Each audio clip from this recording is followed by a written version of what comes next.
Réunion du comité de suivi de la feuille de route du gouvernement. C'était ce matin à la primature, présidée par Django Sissoko, à l'examen 3 rapports relatifs à la situation sécuritaire et économique du pays et à l'organisation des élections. 165 milliards de francs CFA seront nécessaires au Mali pour mettre fin au calvaire des populations qui manquent d'eau potable. Notre pays et ses partenaires sont réunis autour d'une table ronde pour trouver la solution à l'épineuse question, surtout que le déficit en eau rien qu'à Bamako est estimé à 200 000 mètres cubes. Le Bénin achète notre engrais pour plus de 15 milliards de francs CFA. C'est la société Toguna Agro-Industrie qui sera chargée de fournir les 40 000 tonnes d'engrais. Pour concrétiser l'achat, les deux parties ont signé un accord lundi dernier et les premiers camions ont déjà quitté Bamako pour Cotonou.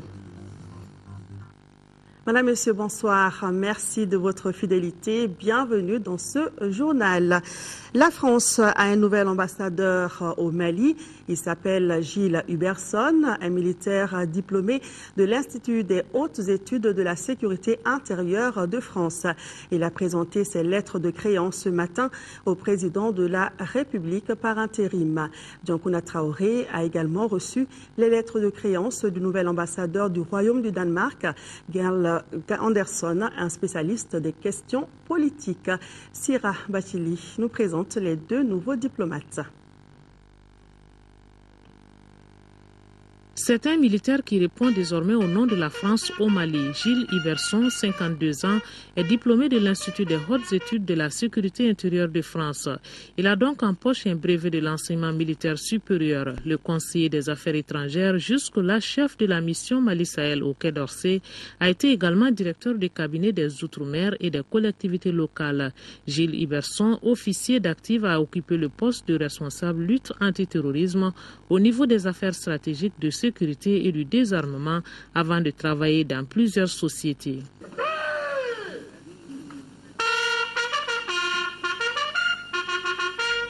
Le nouvel ambassadeur du Royaume du Danemark, lui, est en terrain connu puisqu'il était jusqu'à sa nomination le chargé d'affaires à l'ambassade du Danemark à Bamako depuis 2011. Anders Garli Andersen, 46 ans, est un polyglotte titulaire d'un master en sciences politiques, études de développement. Le diplomate a également servi au Soudan, à Djibouti, en Birmanie, au Cambodge et à l'Union africaine comme conseiller puis ambassadeur. Jeune expert auprès de l'ONU en Amérique du Sud et à La Haye, Anders Garli Andersen était le chef de section du département développement, ensuite de politique de sécurité, toujours au ministère des Affaires étrangères à Copenhague. Restons avec les activités du président de la République par intérim.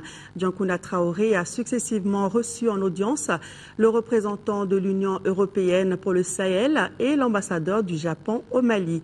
Avec le premier, les échanges ont porté sur l'assistance de l'Union européenne au Mali, alors que le second a évoqué avec le chef de l'État le retour imminent du siège de la représentation du Japon à Bamako. Le compte-rendu de Aloussene Touré.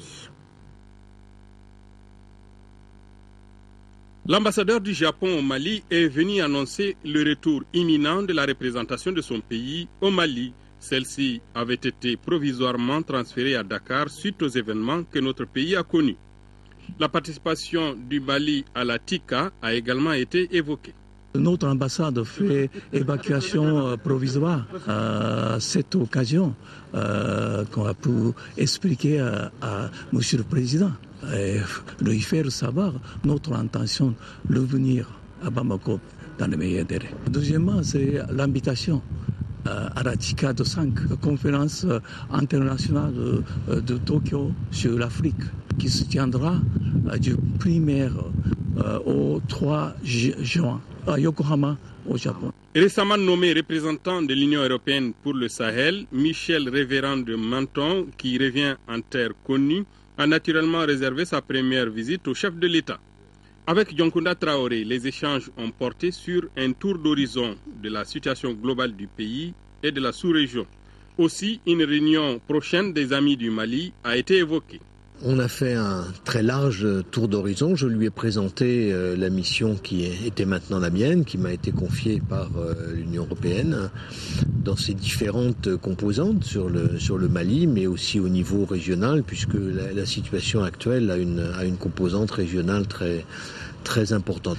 J'ai eu l'occasion de lui confirmer, de lui redire à quel point tous les acteurs européens sont très sensibles à l'ouverture d'un dialogue le plus fort, le plus large possible avec bien sûr l'ensemble des acteurs de la vie politique, de la vie sociale malienne. Nous avons évoqué la préparation des prochaines élections. Nous avons évoqué aussi la préparation de la conférence du 15 mai prochain à Bruxelles, dont nous attendons tous qu'elle soit un moment très, très fort.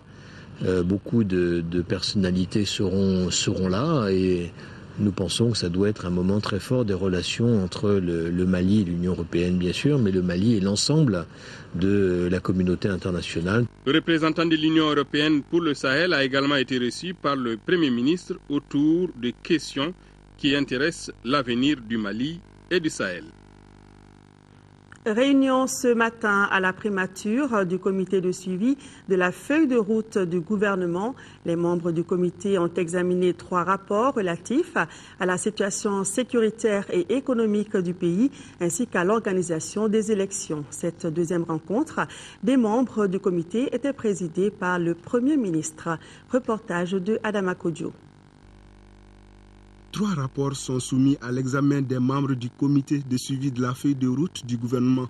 Il s'agit des rapports élaborés par les commissions en charge du suivi du processus électoral, de la défense et de sécurité et de l'économie. Des mesures sont en train d'être mises en œuvre pour que le tissu social puisse être remis en bon état. C'est une action de longue haleine probablement qui ne pourra pas être entièrement résolue pendant la transition, mais les actions importantes sont en train d'être menées au niveau du gouvernement pour la réalisation d'infrastructures, en particulier dans les zones où les infrastructures ont été particulièrement détruites. Et on a beaucoup parlé effectivement du problème des indemnisations. Et le Premier ministre a donné des directives claires. Une loi d'orientation a été prise déjà pour régler ce problème d'indemnisation.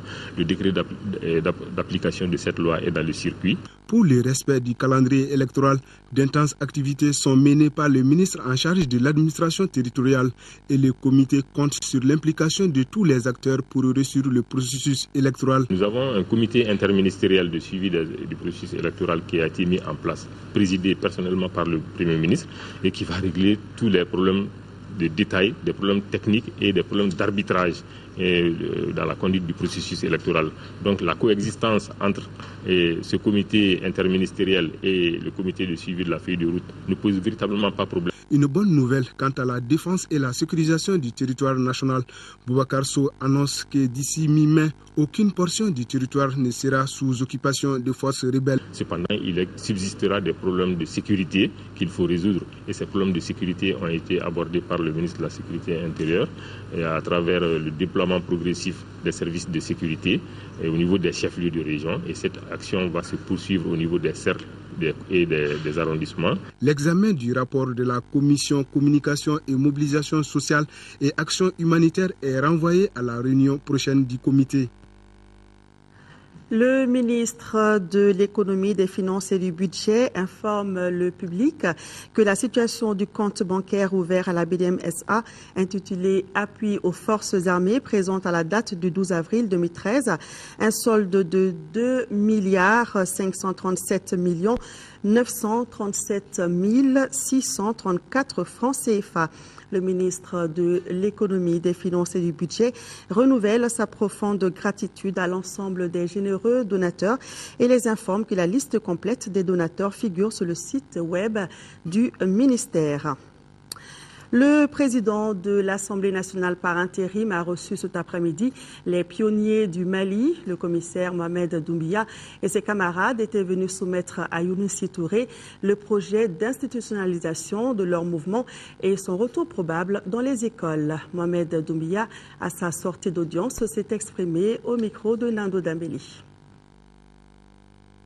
On était venu pour échanger au fait sur quelques points. C'est surtout pour le retour de l'éducation pionnière à l'école.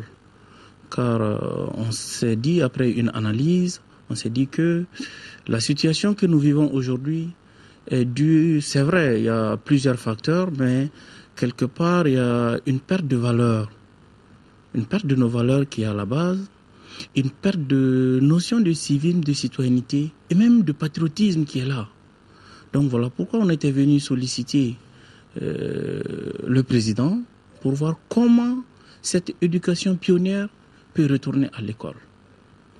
Et en plus, on a entamé une campagne de sensibilisation sur la connaissance et la compréhension des emblèmes de la République, et notamment le drapeau et l'hymne.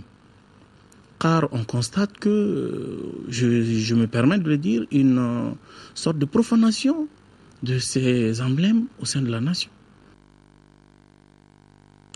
Le président de l'Assemblée nationale porte à la connaissance des honorables députés qu'une séance plénière de la session ordinaire en cours se tiendra demain, vendredi 19 avril, les jours suivants s'il y a lieu, à partir de 10h dans la salle Modibo Keïta. Le projet d'ordre du jour porte sur des délibérations sur le projet de loi autorisant une deuxième prorogation de l'état d'urgence institué sur le territoire national et sur des communications. Le président s'est compté sur la présence effective des honorables députés. La séance est publique. Le ministre de l'Administration territoriale, de la décentralisation et de l'aménagement du territoire a ouvert ce matin la première réunion des services de renseignement de la région sahélo-saharienne. L'objectif est de diagnostiquer toutes les questions liées à la stabilité et au renforcement de la paix dans la région. Youssouf Diakité.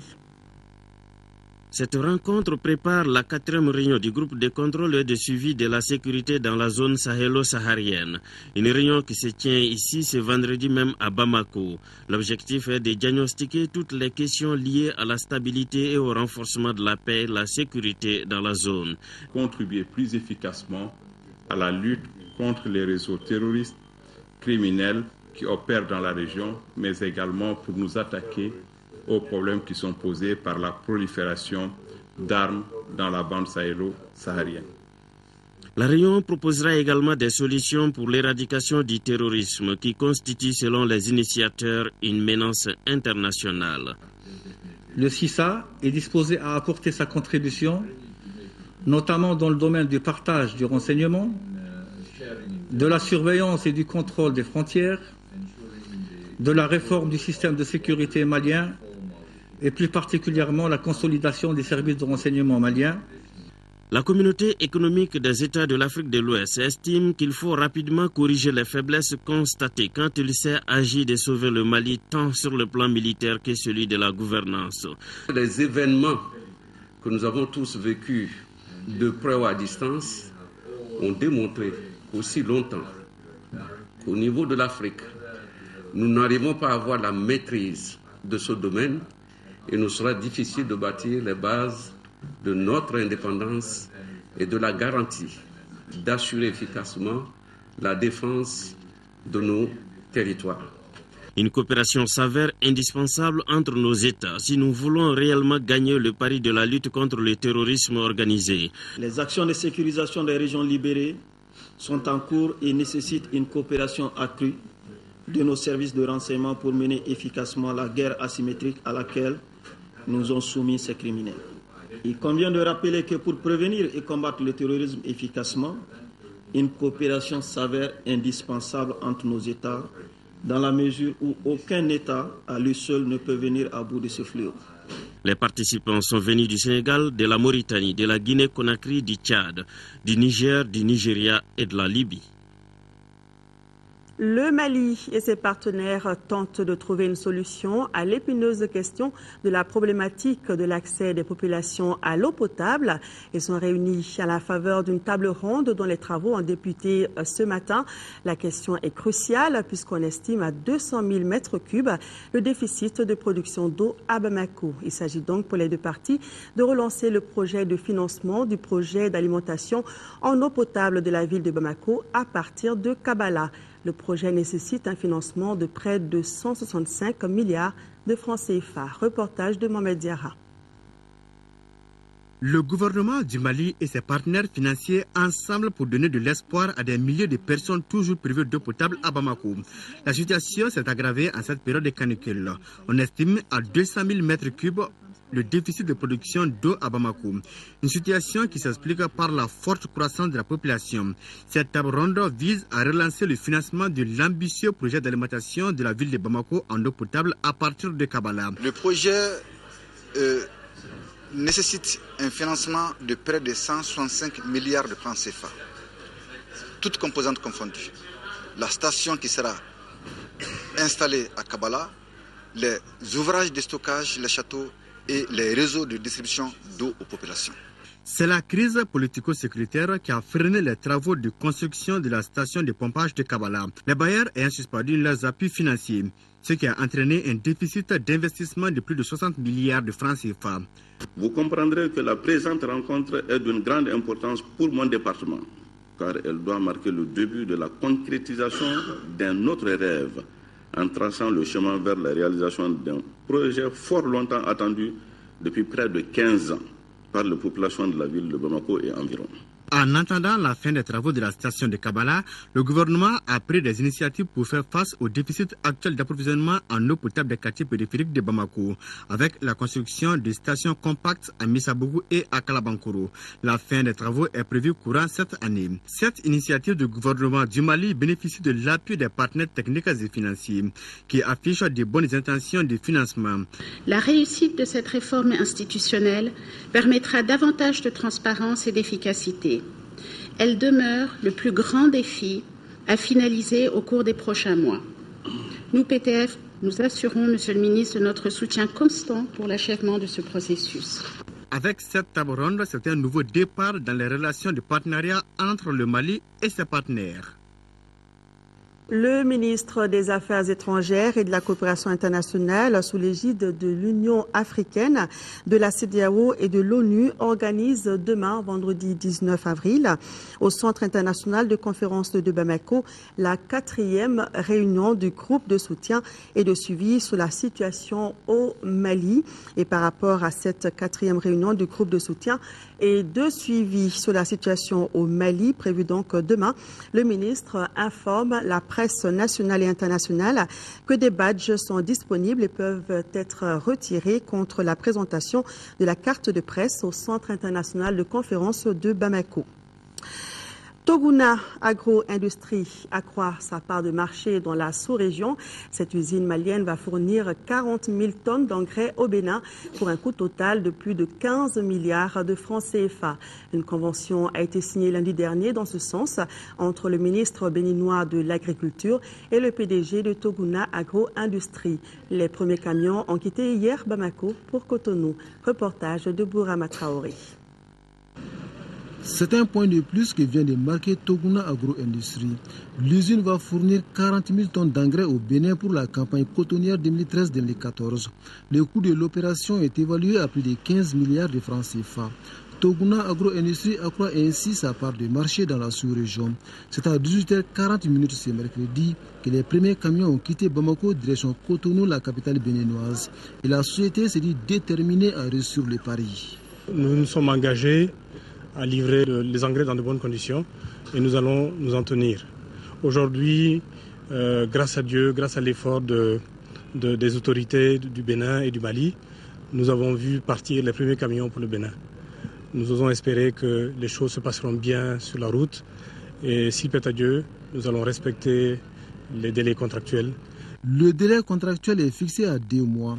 Pour la campagne agricole 2013-2014, le Bénin voit grand.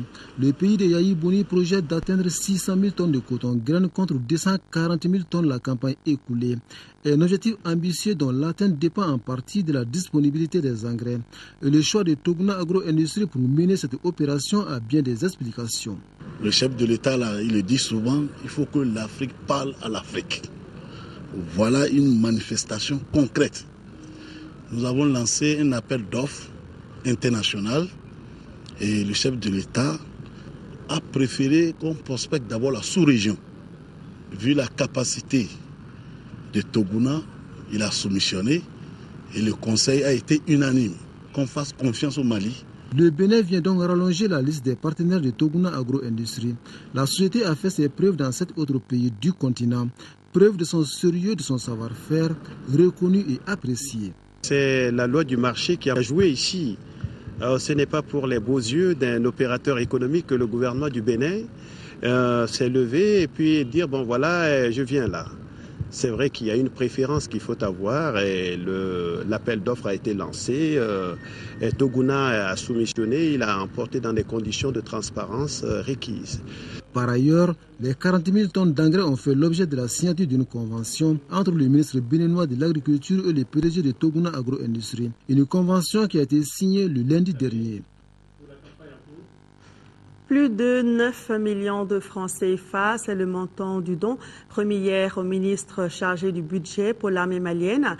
Les donateurs estiment que rien ne doit être ménagé pour la reconquête du territoire national. Reportage de Mamouro Sidibé. Suite à l'appel du président de la République par intérim, les Maliens continuent de manifester leur solidarité en faveur de notre vaillante armée nationale. C'est ainsi que le ministre délégué chargé du budget a reçu des dons de diverses origines. Il s'agit de celui de la commune rurale de Sumpi dans le cercle de Niafenke qui s'élève à 2 055 000 francs CFA plus un taureau. De la communauté Peul de Tchonki dans la commune rurale de Tonka qui offre 2 200 000 francs CFA. De l'association pour le développement de Nyoro 2 millions de francs CFA. De l'association des ressortissants de Bafoulabé à Bamako, 300 000 francs CFA, et enfin des résidents du foyer d'Aubervilliers en France, 2 700 000 francs CFA. Au nom du président, au nom du gouvernement du Premier ministre, je vous dis merci. Les fonds qui sont ainsi reçus, les fonds qui sont apportés tous les jours pour l'effort de guerre, rassurez-vous-en, ces fonds seront utilisés judicieusement, ces fonds seront utilisés tel que vous voulez qu'ils soient utilisés, ces fonds seront utilisés uniquement pour l'effort de guerre. Marempa Samoura se dit fier de l'élan de solidarité des Maliens. Une solidarité qui le rassure dans le combat pour la reconstruction nationale après la victoire finale. Journée d'échange sur la gestion des finances publiques. Les agents du bureau du vérificateur général et les représentants des structures de contrôle des finances partagent leurs expériences pour l'amélioration de la gestion des finances publiques. Au menu des travaux, 4 communications, dont une relative à la synergie d'action entre les intervenants du secteur. Ramata Konaté était présente à l'ouverture des travaux. Voici son reportage. Comment construire un partenariat solide pour améliorer la gestion des finances publiques? Le bureau du vérificateur général et les structures de contrôle en font leurs préoccupations. Les deux parties échangent sur la synergie d'action entre les organes de contrôle et le système de contrôle de 3 structures, notamment la section des comptes de la Cour suprême, le contrôle général des services publics et le bureau du vérificateur général. Ce rendez-vous des gestionnaires, selon son initiateur, a un double enjeu. Il est stratégique dans la mesure où il prouve la cohésion d'ensemble de la politique de notre pays face d'une part aux préoccupations de nos concitoyens qui ne comprennent pas toujours notre système de contrôle et d'autre part à celle de nos partenaires techniques et financiers qui imaginent et encouragent plus de concertation entre nos structures de contrôle. L'enjeu est aussi technique parce que notre collaboration permet d'atténuer substantiellement les possibles redondances du contrôle et de cultiver l'efficacité et l'efficience d'une démarche raisonnée du contrôle. Ces échanges devront donc permettre à ces acteurs de mieux explorer leur champ commun, à savoir le fonctionnement, la gestion administrative, financière et comptable des services et organismes publics. Cela en vue de fédérer les efforts de lutte contre la mauvaise gestion. C'est officiel, Soumana Sako sera le candidat de la SNAS Fassoere à l'élection présidentielle de 2013. La nouvelle a été donnée ce matin à la presse à l'occasion d'une conférence. La conférence animée par les membres du comité exécutif du parti a aussi porté sur le mandat de la MISMA et sur l'aide publique aux partis politiques, entre autres. Le compte-rendu de Modibo Mariko. La candidature du président de la CNAS face au RR est un des points saillants de cette conférence de presse. Zoumana Sako sera le porte-flambeau du parti et de ses alliés à l'élection présidentielle de 2013. En prenant cette décision, le comité exécutif ne fait qu'entériner une des recommandations du Congrès tenu en décembre 2011. D'autres partis ont apporté leur soutien pour le Dr Zoumana Sako en 2013. Notre candidat sera le candidat pour le changement, pour une gouvernance vertueuse et pour la réhabilitation de la politique et des politiciens. Un appel est lancé aux forces progressistes et démocratiques à se joindre au Dr Sako pour relégitimer l'État et pour amorcer un nouveau départ, le vrai, le bon, pour le Mali. La CNAS face au RR ira avec ou sans la suppression du parrainage de la loi électorale, mais pas sans la libération de Kidal. Les partis, tout en reconnaissant la nécessité du financement de la MISMA, s'opposent toutefois à toute idée de sa transformation en force de maintien de la paix sous l'égide de l'ONU. Ce qu'on doit faire, c'est d'aider le Mali, c'est d'aider l'armée malienne réellement à bouter hors les terroristes, les djihadistes et à vaincre les séparatistes. La CNAS face au RR réitère sa proposition aux partis politiques de renoncer à l'aide financière de l'État. Les partis proposent pour cela que cette aide, qui s'élève à près de 2 milliards de francs CFA, soit versée pour contribution à l'effort de guerre. Parlant de la commission Dialogue-Réconciliation, le parti de Zoumana Sako marque son adhésion à sa mise en place, même s'il regrette au passage ce qu'il a appelé un déficit de concertation à cet effet. Parlant de l'attribution de la 3e licence de téléphonie mobile et de l'achat des véhicules pour l'armée, la CNAS face au RR demande tout simplement à l'Assemblée nationale de se saisir de la question en vue de la transparence et d'une meilleure information du peuple. Hier, mercredi 17 avril, une délégation de l'Union des mouvements et alliances du Mali, UNAM, conduite par son président Jamil Bitar, a rencontré au siège de l'UDD une délégation de l'Union pour la démocratie et le développement, conduite par son premier vice-président, Dr Issa Paul Diallo. Les deux parties ont procédé à un échange fructueux au cours duquel ils ont constaté leurs communes préoccupations face aux grands problèmes de l'heure. Comment venir à bout de l'insécurité dans le cercle de Gao? La question était au centre d'une rencontre entre les autorités du cercle, les élus municipaux et les chefs coutumiers. Les participants recommandent entre autres une meilleure sensibilisation des populations afin qu'elles collaborent avec les forces de défense. Reportage de Driss Akoni. Rien ne serait de trop pour mieux sécuriser les zones libérées de l'emprise des terroristes.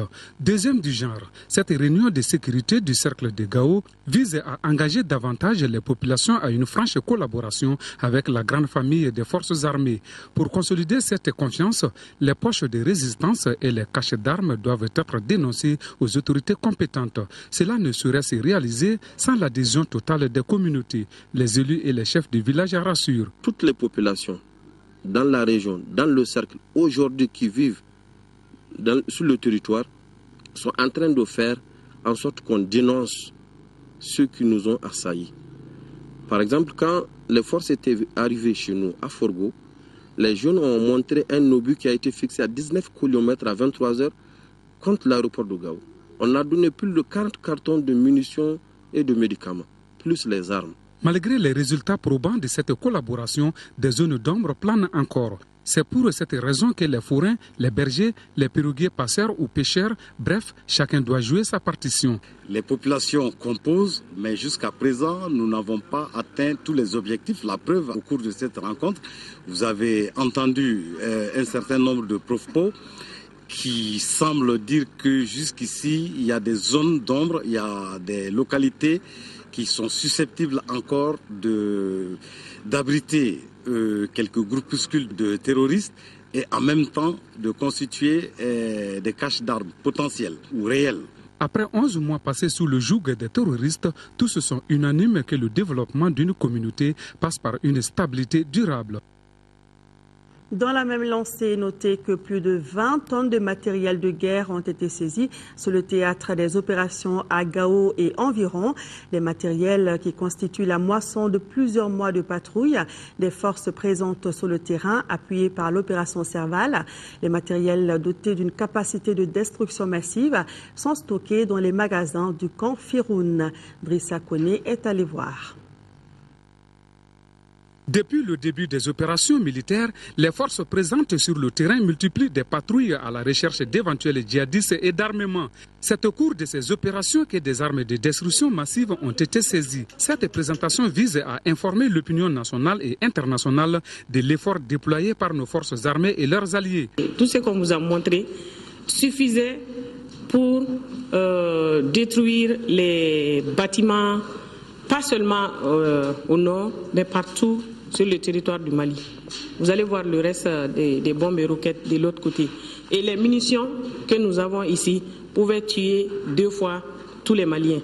On a assez de munitions ici pour pouvoir tirer 2 fois sur tous les Maliens.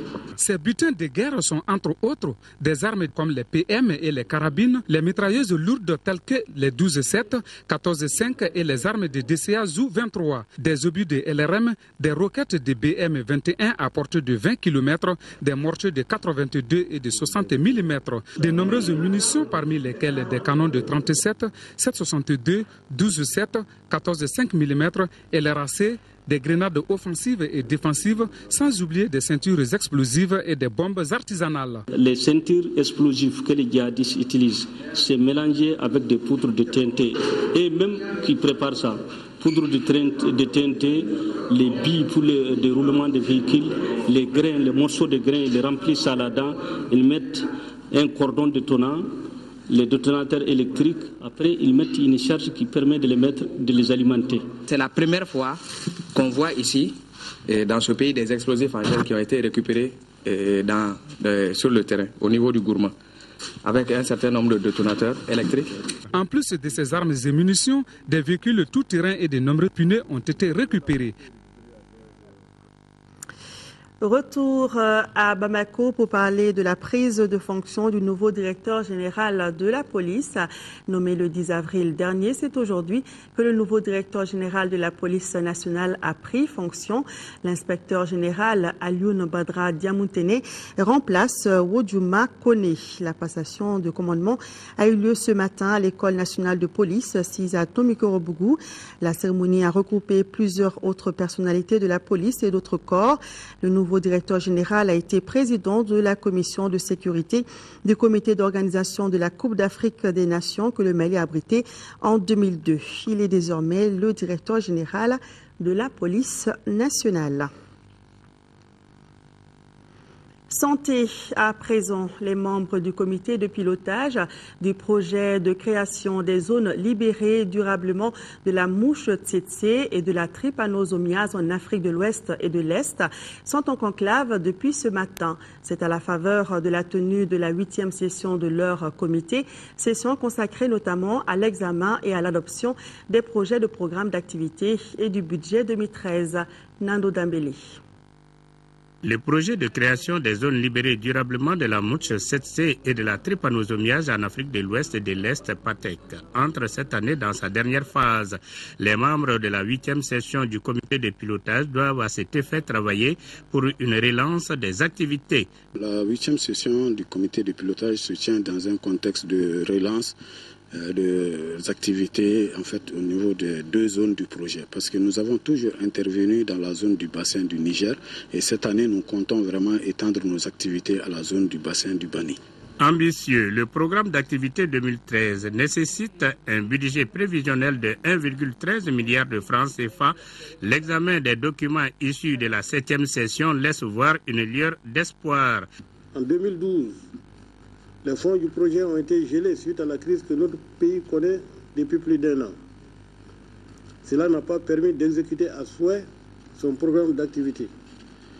Cependant, des actes de lutte ont pu être réalisés dans le bassin du fleuve Niger durant cette période. Ce programme minimum essentiellement focalisé sur le contrôle des densités des mouches, l'installation des pièges et écrans sur l'ensemble de la zone de lutte, La mise en place des barrières a permis de réduire à plus de 85% la population de Moussirsi. Évoluant initialement dans le bassin du Niger, le projet doit couvrir pour sa dernière phase le bassin du Bani. Lutte contre la piraterie, un véhicule 4x4 et 10 motos pour renforcer les capacités opérationnelles du Bureau malien du droit d'auteur. Le geste est du ministère de la Culture et c'était lors de la cérémonie de clôture des journées de mobilisation contre la piraterie. Le département et ses partenaires sont plus que jamais déterminés à combattre le problème. Cheikh Oumar Sangari. Durant 3 jours, artistes, écrivains, opérateurs culturels et autres agents des services de répression se sont mobilisés autour du Bureau malien du droit d'auteur. Objectif, faire face à la piraterie.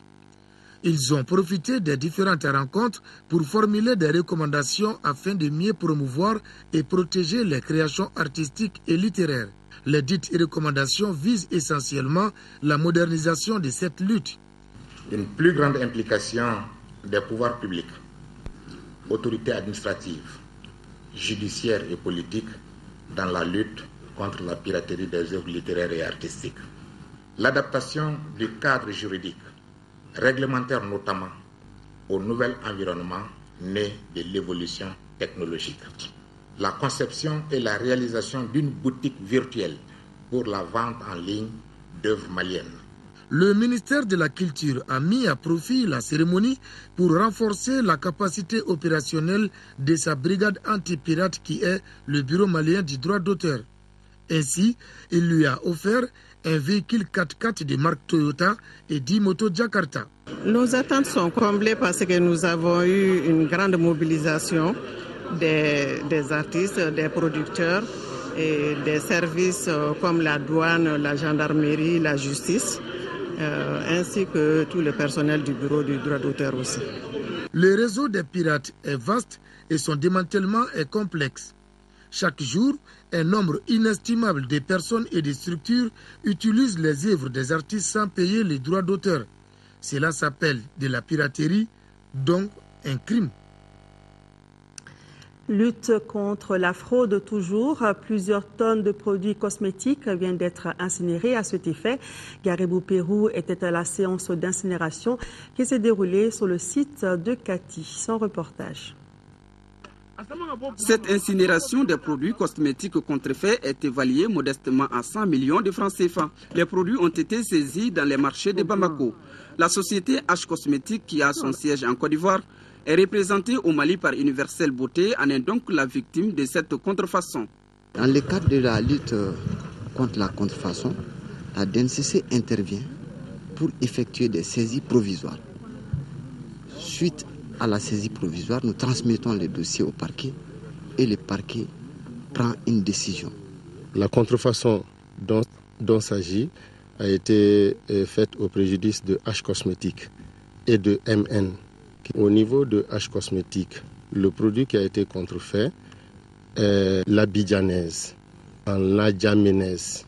Et au niveau de MN, la contrefaçon a porté sur un produit dénommé farignana, en farignement.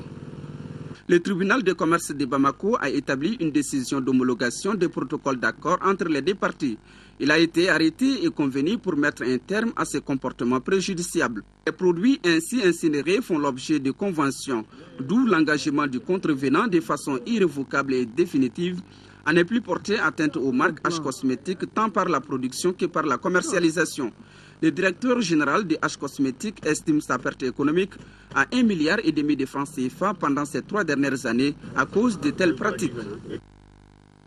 Sur un tout autre sujet, plus de 168 millions de francs CFA, c'est la valeur de réalisation du centre de santé communautaire Sitandiara de Fala 2, c'est dans la commune de Niangalasso, dans le cercle de Kolondiba. Ce centre de santé devrait contribuer à satisfaire les besoins sanitaires des populations de la zone. Envoyés spéciaux à Fala 2, Moussa Fani et Adama Diakiti.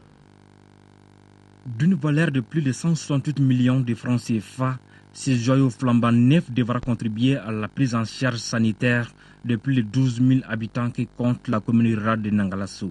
L'histoire retiendra ce jour 16 avril 2013 comme un jour heureux amenant avec lui la santé, support d'un développement humain durable. En plus de l'infrastructure, il faut noter l'équipement technique ultramoderne, appareils échographiques, divers outils de travail nécessaires pour le fonctionnement d'un CESCOM. La nouvelle infrastructure bâtie sur une superficie de 2900 m² comprend 3 blocs, des salles de consultation et d'accouchement, une maternité et une pharmacie. Les CESCOM disposent également d'une ambulance. C'est ce que j'ai à dire à la population de Fala et la population de la commune de Nangarassou, du cercle de Konadjaba, de prendre soin de cette infrastructure, ces moments, ces bâtiments, ces matériaux vont rester longtemps à améliorer la santé de la population. Un sentiment de joie par rapport à ce que j'ai vu ce matin et ce que j'ai découvert. Mon souhait est que je puisse chaque jour participer à de telles inaugurations. Faisons en sorte que nous ne décevions pas notre fils qui a tant peiné, qui s'est sacrifié pour nous offrir une telle réalisation. Donc la fréquentation de CESCOM, l'entretien de CESCOM et le maintien de son fonctionnement, un personnel de qualité, je pense que c'est la tâche que nous incombe à tous. Les CESCOM qui portent le nom de Sitandiara, maire de Donater, fait la fierté de toute la commune de Nangalassou, selon le maire de la commune.